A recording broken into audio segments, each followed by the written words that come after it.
Byron Hunt joins us, former New York Football Giant. Good afternoon, sir. Byron. Good afternoon. I understand that it's 75 degrees and sunny in Albany, New York. And are you in Jersey? Where are you now? I am not in New Jersey. I'm in the great state of Texas, and it's 75 degrees and sunny here. We're lucky. We're all. I knew you were mocking us. We're all the way up to 63, though. Yeah. Oh, wow. Yeah, I know, right?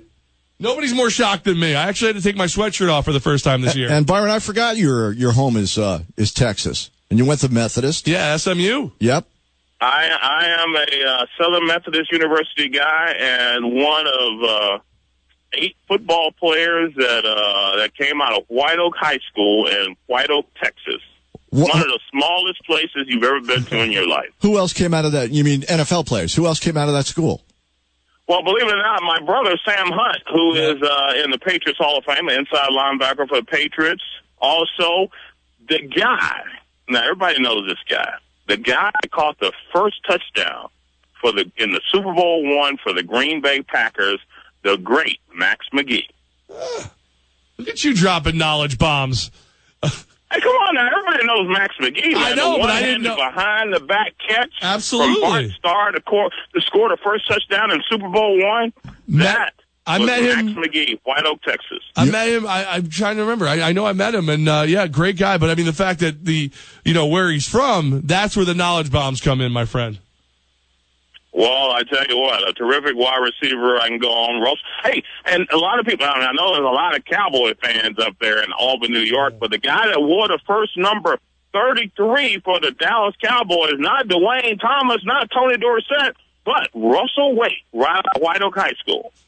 Look at you. He's touting his hometown. I know, man. Byron, we were talking about when linebackers wore the 30s. You guys remember what linebackers wore? Brad Van Pelt, the great Van Pelt, wore number 10, and some guys wore 34, Andy Russell, and you go on and on. Linebackers didn't necessarily have to wear the 50s like they do now. Byron, let's the Giants' schedule just came out. Have you had a chance to look at it for this season? Wolf, I have no idea. But one thing I can tell you. Tell me. Is that the Giants' schedule, they better be playing 16 teams that are under 500, because I don't know if you guys know this or not, but the New York Football Giants have not made the playoffs in the last 4 or 5 years. Yeah, they have the second easiest schedule in football, Byron. It needs to be easier than that. Now, is that the Giants, but they are. Is that more or less pressure as a player? Like when you're a player and you hear, "Hey, it's an easy schedule," is it more pressure, or do you go, "All right, let's just go beat them up"? Well, one thing I do know is that if you have, now the Giants did not have the worst defense in the National Football League. They were tied for having the worst defense in the National Football League. So if you have that kind of defense, there's no team that is easy. There's no game that is easy. So there was never, in your playing days, where you looked at your schedule and you were like, okay, good. We got an easy one here. This one's going to be a lot harder. You know, among the other players too, did you talk about that, or is it something you just kind of put out of your head and went out and did your best? Well, I tell you, when I came to the Giants, and this was 1981, we hadn't been to the playoffs in almost 20 years. I think it was 19 going on 20 years. So there were no easy games. And, I know that, look, the Giants, and we've had a lot of success since then, 4 Super Bowl championships, and I know a whole lot of people might not remember this, but I'm going to give you something to wrap your head around. This is the 30th anniversary coming up from our first Super Bowl in the Super Bowl 20 for the New York Football Giants. 1986 was the year. 1987 was the championship year. And you were playing. But this is our 30th anniversary. But getting back to your original question, Wolf, are you kidding me? You're going to go out there and bust your butt. Everybody, if you got the worst defense in the NFL or tied, every team thinks they can beat you. Yeah. Right. Are you serious? I love it. I look at it too. And did you see that the scandal that has come out from the schedule? The Giants released their schedule. They name every one of their teams, the Saints, the Vikings, that they're going to play, except for The Redskins. They refused to put Redskin on the first one. They only put Washington. Politically correct, Byron. Well, I want you to know that the Washington Redskins, I have my great grandmother was a American Indian, and all I have to say is those damn Redskins, we hate them. Yeah, there you go. It's a little We hate the damn Redskins, and I got Redskin in my blood. But let me just tell you one thing: I don't know what the hell has happened in the National Football League, but someone said to me that they called it the R word. I said, wait, hold it now. I heard of the L word. I heard of the N word. Yeah. But now the R word? I'm almost afraid For to ask. Redskins? Now you can't say Redskins. You got to say the R word? Hey, what is going? Are you guys talking sports today or what? Yeah, that's a little nuts. But the world is different now than it was back then, where political correctness didn't take over. I mean, we were just just about 30 minutes ago. No, excuse me, a year ago. that was a year. Oh God, that was only a year ago. Oh my God, Byron, how you said the 30th anniversary of that game is coming up. Do the Giants have any plans to celebrate that, and are you involved? Yeah, I know there will be a lot of plans coming up this coming football season. We do have a autograph signing at the Atlantic City Convention Center. All the players from our 1986 championship team, Phil Simms, Lawrence Taylor, Maurice Carthen, Joe Morris, on and on and on. I'll be there as well on August 4th in Atlantic City. I know it's a long way from Albany, but the Giant fans are welcome in Atlantic City even any day. But I heard you guys are having a casino up there. Are you guys going to be open by August 4th or no? No, Schenectady. Oh yeah, there's going to be a full casino, but it's still a little ways away. And as soon as it opens, Byron, I know you like to pound a few down and gamble. We'll invite you up. You can come out, do a golf tournament. We'll hang out with you. I got to ask you about something I read on the ESPN website. You and I have known each other a long time, but I never knew this story involving Lawrence Taylor. Now you were. Wait, hold it now. Can I deny this before I confirm this?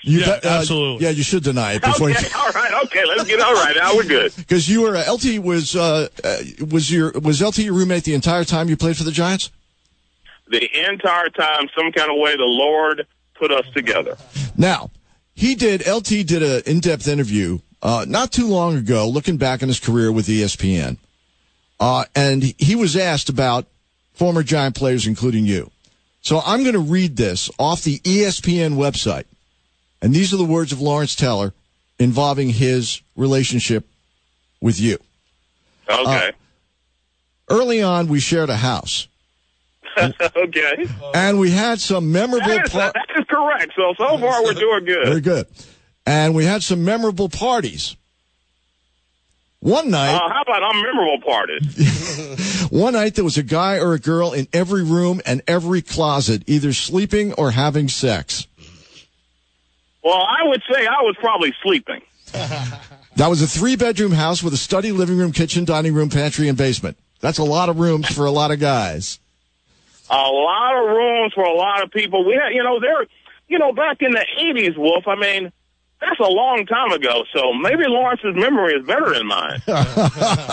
Yeah. Well, you said you were sleeping when this was going on. Not according to Lawrence, Byron.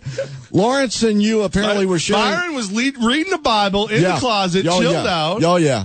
Not indulging himself in some substances that LT had a fondness for. No. But my job was to keep the bar stocked. There you go. Not a bad job. There's worse jobs to have. Somebody's got to do it. We're the host. You got to make sure you have plenty of cool beverages for all the guests. Apparently, you and LT in the same bedroom were enjoying some fond conversation with a couple of the guests. Well, you know what? I am a close friend of Lawrence. We came in together. And I will absolutely agree and disagree at the same time with anything that he said. The smartest man we have talked to today, Byron Hunt, former New York Giant. How many times a week can we bother you? Because I love talking to you, man. Hey, you guys are welcome to call me anytime. I would love to come on once or twice a week. Hey, whatever you guys want me to do. But did you guys understand anything about what happened this week? with the NFL draft? I mean, do you guys even talk about the draft? What are you guys talking about this week? Extensively. Go ahead. What are your thoughts on it? We were talking about it several times today. We covered it. I love this trade. Oh, and Jeff is a draft junkie. I am a draft junkie, Byron. Oh, you're a draft junkie, so you like to trade for the now, which trade are you talking about? I'm talking about the number 1 overall pick becoming a part of the Los Angeles Rams. I think that's fun because they're in L.A. But more importantly, the Tennessee Titans just fast-tracked themselves to being a better football team in the next, 2 years at most. Well, I agree. When you haven't made the playoffs and you need to build your team, you need a bunch of draft picks. So Absolutely. I think the Titans made a great deal, but this is a question that I have. You guys are now ESPN draft gurus. Okay. This is what I would like to know is now the L.A. Rams moved from St. Louis to L.A. Right. Yep. And now they have the first overall pick. That's my understanding. Correct. And you go to L.A., you have the choice between a quarterback from North Dakota State or a quarterback from California. Right. Who are you taking? I am going to shock you. I'm going to go with the guy from North Dakota State because he's got hands big enough to grip the football. Wolf, what do you think?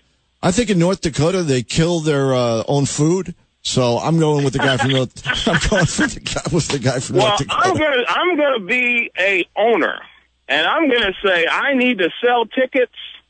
Yep. I need to fill stadiums. I need to sell luxury boxes.